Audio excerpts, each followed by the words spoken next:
we're back, my lady. Oh, you're back a lot sooner than I expected. You mustn't have run into any trouble then. Well, how did it go? What did you come up with? Actually, we're still investigating. It's just that we've discovered something strange. I see. The clues you found have led you back here, in the city? Something like that, yeah. You all look a little dispirited. Whatever you found must not have been very encouraging after all. Why don't you discuss it with me? Maybe I'll be able to say something to cheer you up? It's okay, my lady. It's not so much about me being upset with my father or anything like that. How should I put this? So something is wrong. Even the Traveler and Paimon have been uncharacteristically quiet. On any other day, Paimon would have already waved to me with a smile and shouted, "Dunyarzad, we're back!" So tell me, what happened? Well? My lady, please prepare yourself for what we're going to tell you next. It concerns the Master. The Master? You mean my father? Okay, I understand. Don't worry about me. I'll listen as attentively as I can. My father has been supplying goods to Khan Al-Ahmar? Yeah, it makes as little sense to us as it does to you. I've never doubted the Master's integrity, so I'm having a real hard time rationalizing how he could ever support an infamous brigade like them. Maybe he's not actually aware of the full story and just stumbled into the deal by accident. I can't help but agree with the Traveler. Huh? You mean you feel the same way, Dunyarzad? Thank you for sharing all this information with me. Since you've told me everything you know, I should also tell you about some doubts that I've been harboring for quite a while. In the past, I thought that my father hired a bodyguard for me so that I wouldn't run away and get lost. However, there are plenty of capable mercenaries in the Corps of 30. Why did my father go out of his way to hire Dia? About that. Well, the Homayanis really needed bodyguards, so they reached out to the Blazing Beasts. Later, the Master told me that I was one of the best mercenaries he'd ever seen, and that I should stick around to become one of his bodyguards. He offered me a pile of Mora, so I just signed on. Well, but that didn't really answer my question. Just think about it. Why did my father specifically reach out to the Blazing Beasts? Maybe the Corps of 30 just didn't have anyone available, or maybe someone recommended us. I've never given it too much thought. I think I get what you're saying. You think none of this was a coincidence. Precisely. At first glance, nothing seems strange or out of place. But there are many parts of the story that don't actually make any sense. If my father had always been in contact with the Khan Al-Ahmar, then it would make sense for him to bring Dia into her house. You mean the goal all along was to get Dia to be your bodyguard? No, that's too much of a stretch. I cut all ties with my father a long time ago. He has no control over my life anymore. But that still doesn't rule out the possibility that your father has still been trying to influence your life without you knowing. So, the Master was not likely an innocent victim in all of this? Sorry we put all this on you so suddenly, Dunyarzad. It's okay, Paimon. I should actually be thanking you. Regardless of his reasons, if my father has truly been funding a violent group of mercenaries, then it's my duty to bring him back to reason. But is that really the right thing to do? My father has committed many atrocities and deserves all the punishment that he has coming to him. I have zero sympathy for him. You may call me an ungrateful child, but my feelings will remain the same. However, the Homayani family has treated me with nothing but generosity and kindness. If we decide to investigate this further, we could end up implicating the entire Homayani family. I would be biting the hand that's fed me over all these years. Tia. It's all right, Dia. If anyone were to ask, you could always just say that I'm the one who instructed you to get to the bottom of this. You don't have to do that, my lady. I'm not conflicted because I'm afraid of taking responsibility. Besides, you're the one we should all be worried about right now. Hey, it's still too early to give up hope. What was the thing about friendship again? Right, yeah, trust! You said that yourself, Dia. Besides, there's no point on getting all riled up before we've confirmed all the facts. Thank you, everyone. That makes a lot of sense. I guess I should always remember the trust that I've placed in people. In which case, my lady, could you ask the Master to come out and have a chat with us? Sure thing. I also hope he'll be able to give us a logical explanation. Let's meet at the usual place then. Usual place? Ah, right.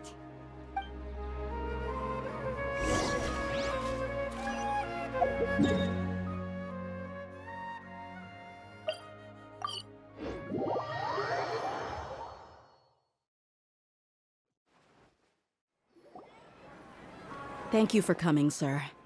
Please allow me to introduce these two. This is the Traveler, and next to him is his travel companion, Paimon. Ah, yes. My daughter has mentioned them from time to time. It's a privilege to finally meet them in person. But we may skip all the pleasantries for now. What is the important matter you wish to discuss with me today?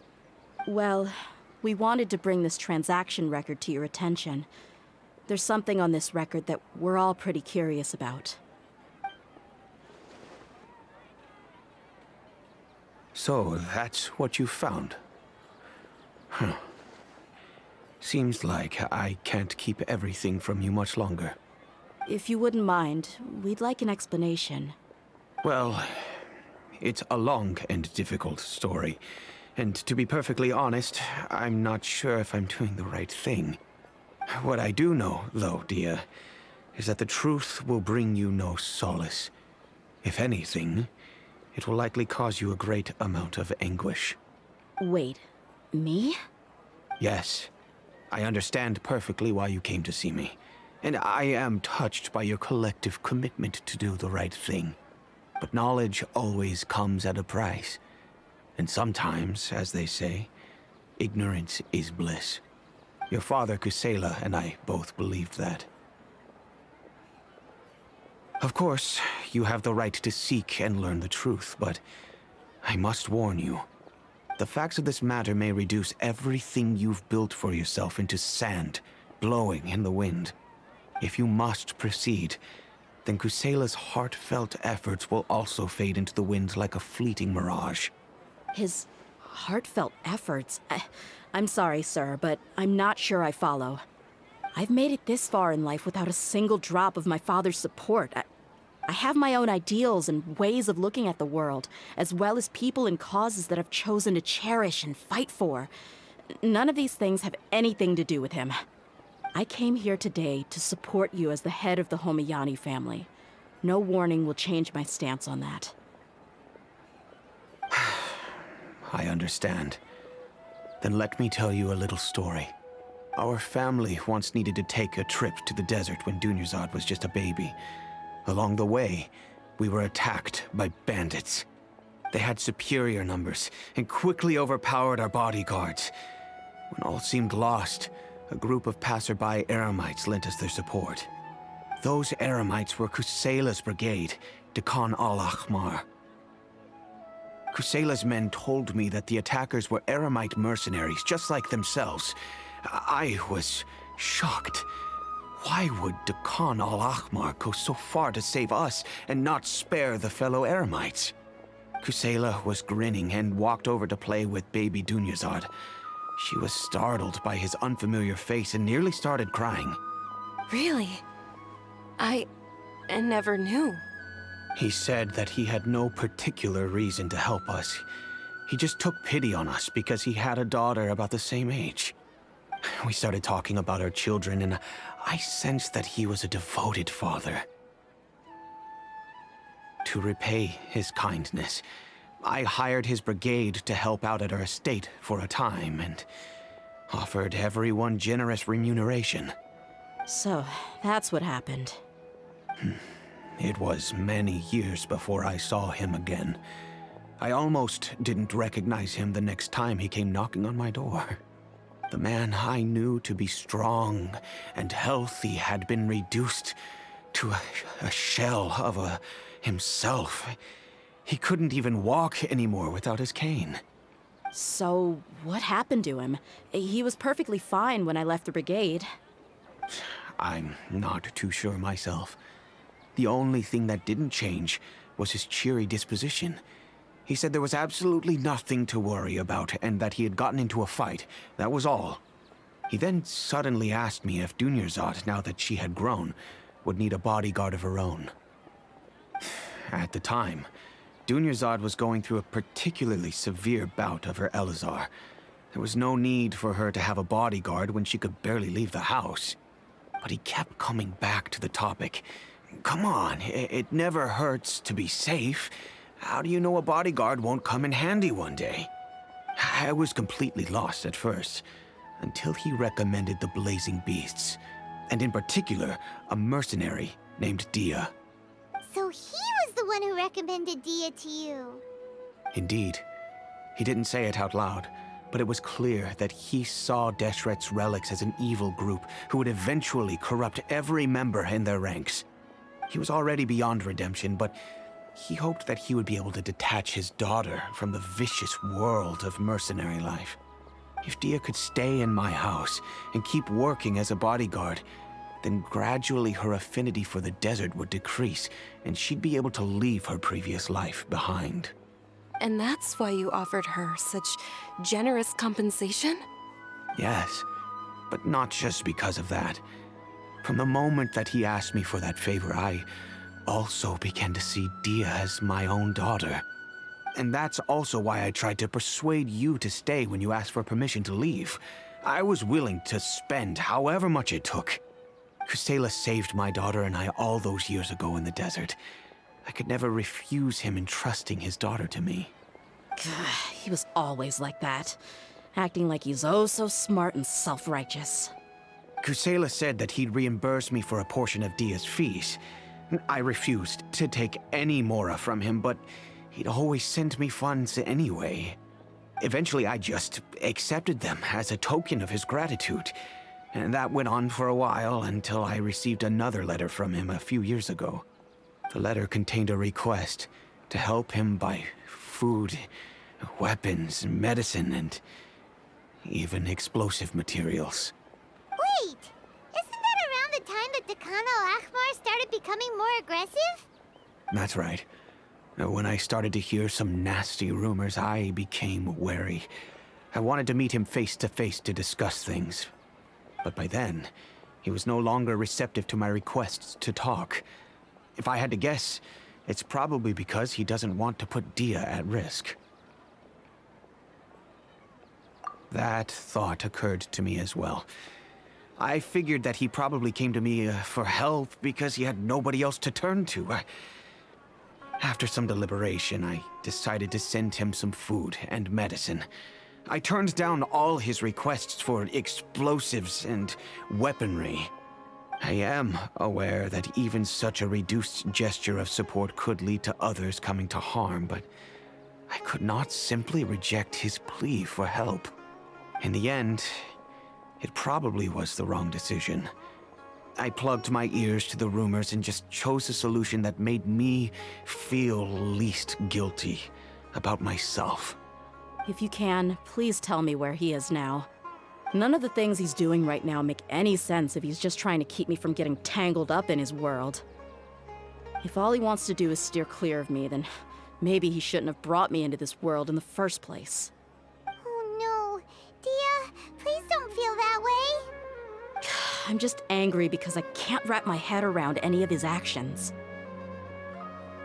Another way? I don't know. I knew him, and he was nothing more than a childish brute. I can't understand what's going through his head. But I guess you do have a point.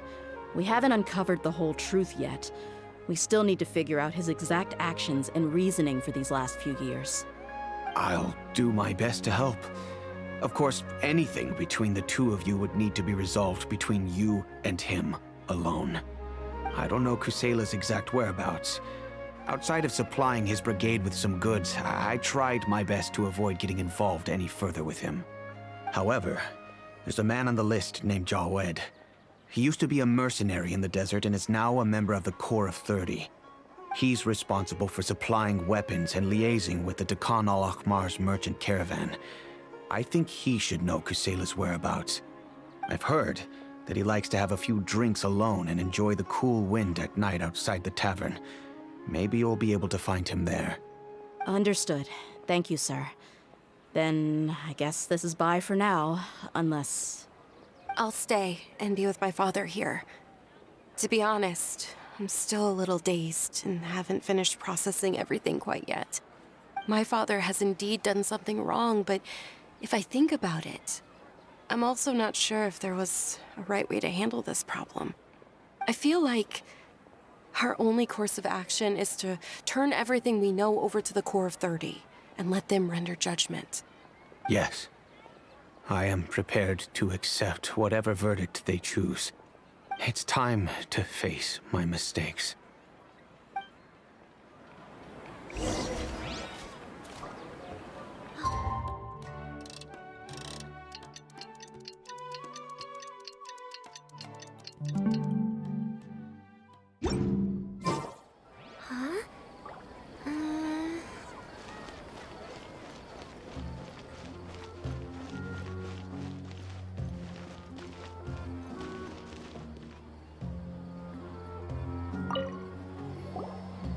Huh? Who are you guys? I know what you've been up to. Smuggling weapons to violent brigades in the desert while working for the Corps? Pretty bold, if you ask me. Shh!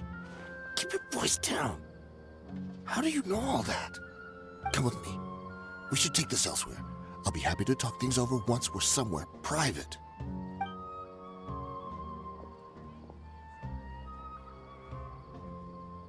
This place should do.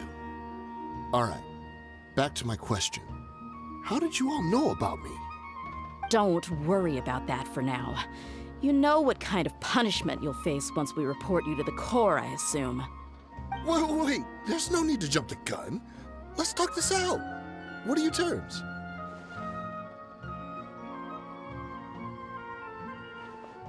So what's in it for you anyway, Mora? Well, I was a little tight on money at the time, and Kusela took good care of me in the past. I weighed it in my mind, and I couldn't find a reason to turn the opportunity down. I wouldn't only be helping my benefactor, but I could also make some quick Mora. Let me tell you how it is. We're investigating Deccan Al-Ahmar, and we're gonna put an end to their operations. If you provide some help for us, then we might just put in a good word later to reduce the terms of your punishment. Hey, why don't we discuss this a little first? Listen, I made quite a bit of Mora from my last run. You just give me a number, and I'm sure we can... Shut it. My patience is running out. You should know when a mercenary is after something other than money. All right, sheesh. But you gotta promise you'll put in some nice words for me later. They're always on the move. Here's the spot they were at the last time I made my delivery to the desert. Feel free to go have a look. I'm just telling you, though, it's not on me if they're not there anymore. Sure. And then you can forget about any nice words from us. Hey, come on. Now you're just being unreasonable. Really? And how do I know you're not leading us straight into a trap? Don't forget, you're the one with no bargaining chips. All right, I get it. Why don't you go take a look, and if they're not there anymore, I'll try to figure out something else for y'all. Now that's more like it. Let's move. And as for you, try to stick around the city until we get back. You don't want us to call the folks from the Corps and have them drag you back to the city.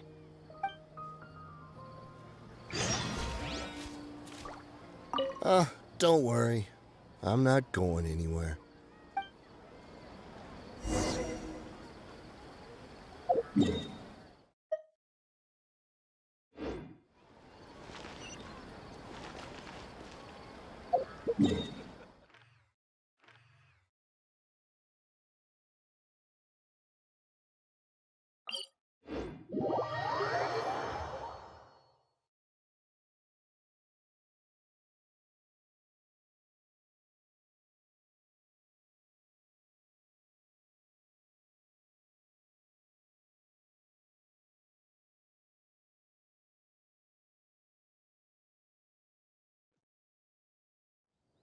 Hey, how did we circle back here again?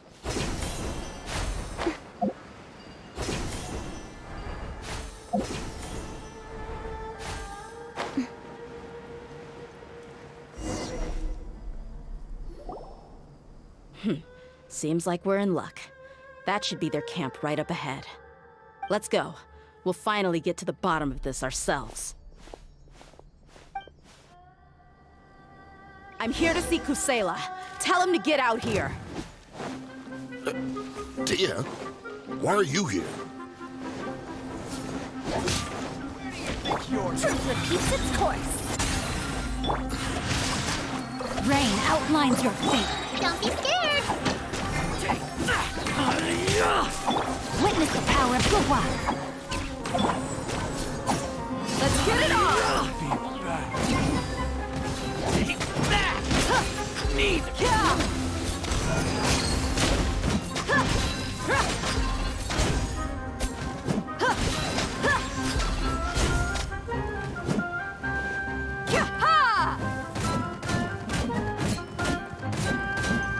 Haven't you all done enough? Oh, so are you also here to stop us? Stay out of this. It's got nothing to do with you. Fueglay, you're up. Just get him, Fueglay. Take that! Take that!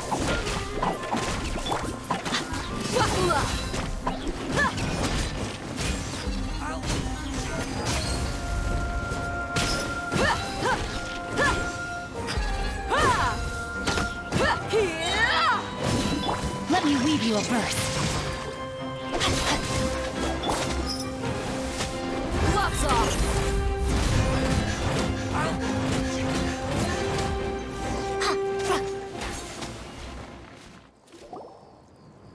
Oh, she's so strong. Enough fighting. We all know each other, and I don't want to take things too far. Just bring Kusela to me. There's no use hiding him anymore. Did you understand a single word I just said? Or do I need to bash your skull in some more? All right, everyone, let's all just calm down for a second. Dia, the boss can't come out and see you anymore. He died a long time ago. What? Seems like you've been out of the loop for a while. Guess that's for the best, though. At least, that's what the old man wanted. When did he die? What happened to him?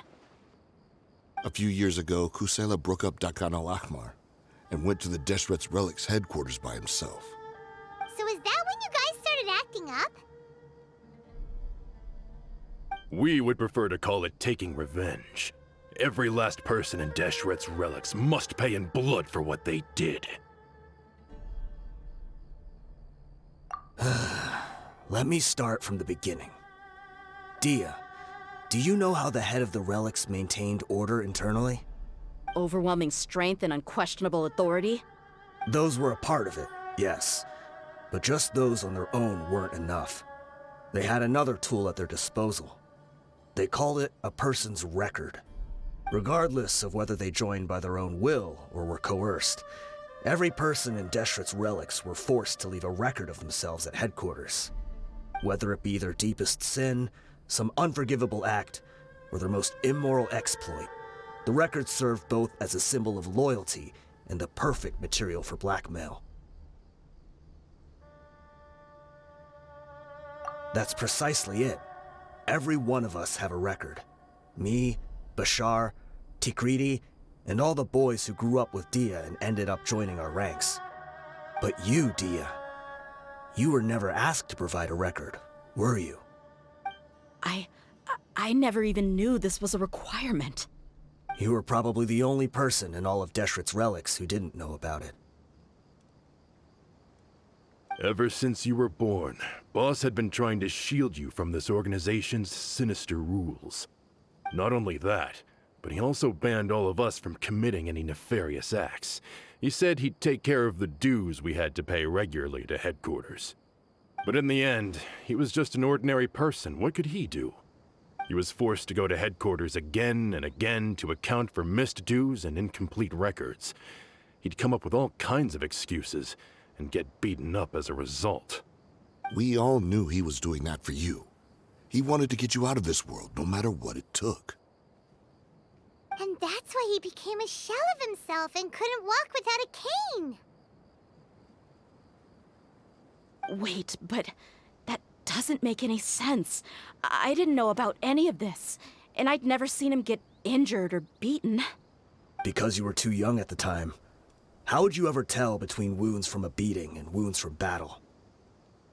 When you left home after that final argument with him, he seemed to age by a decade overnight. Even his hair went gray. So, even the blazing beasts were... Yep. It was all his doing. Had he not arranged them to come to you, you probably would have been reduced to a pulp before you ever left the desert. A few years ago, Boss said he needed to make another trip to headquarters. He was already pretty weak then, and we all assumed he was going to get beaten again. I suggested that he hand the role of leadership over to me, but he said there was no longer any need, since the Khan Al-Ahmar would soon be no more. His words made no sense to me, but that night, we heard that a massive fire tore through headquarters and razed everyone's records to ash. Everyone gained their freedom that night. Many members fled, not just from our ranks, but from the other brigades as well. But how could we leave with a clear conscience? All of us who knew exactly what had happened. The boss can't have just died for nothing. Those heartless jerks at headquarters took him from us. From that point on, the sole purpose of the Khan Al-Ahmar became revenge. The big fire that Boss started was quite a blow to headquarters' strength. It's given us the opportunity to launch our attack. Even though we're outnumbered, we vowed to see our revenge through to the very end. There were people from headquarters who changed their names and went into hiding. Some fled to other brigades, and others escaped to the rainforest. But we won't let any of them escape our wrath. They'll all pay for what they've done. We've suffered plenty of losses as well. To keep going, we need an enormous amount of supplies, from food and medicine to weaponry and explosives. All we can do is exchange our loot from Mora, and then use that to get supplies. We forged Boss's handwriting and sent out many letters to his former friends. Thankfully, many people were willing to come to our aid. We were also able to attract many mercenaries who shared our goal. We've endured unspeakable pain to win many impossible battles. Deshret's relics have become weaker and weaker, and now we finally have an opportunity to directly strike their headquarters. Paimon doesn't know what to say anymore.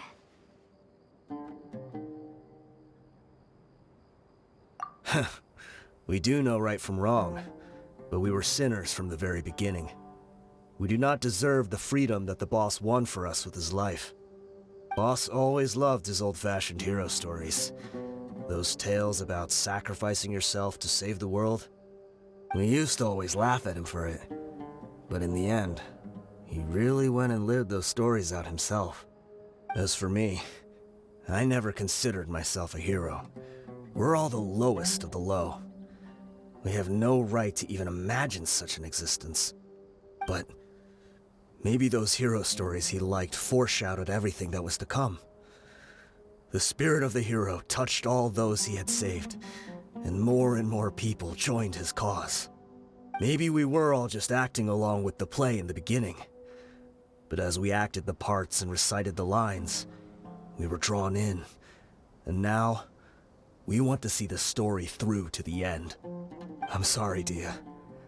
I know you always found us insufferable ever since you were young. Just think of this as a madman ranting.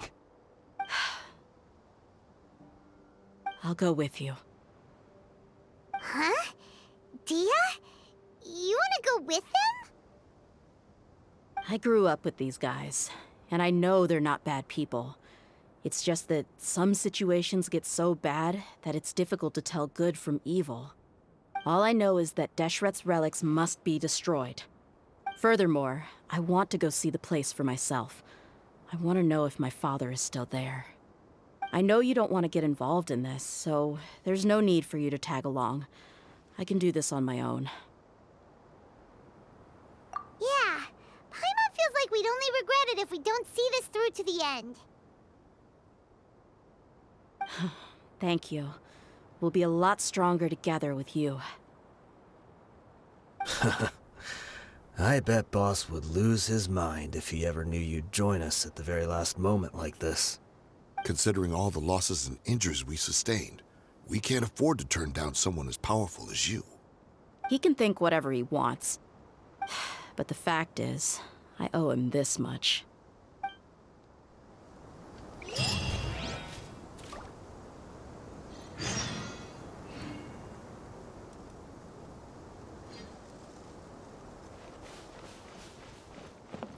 I guess it all comes down to this.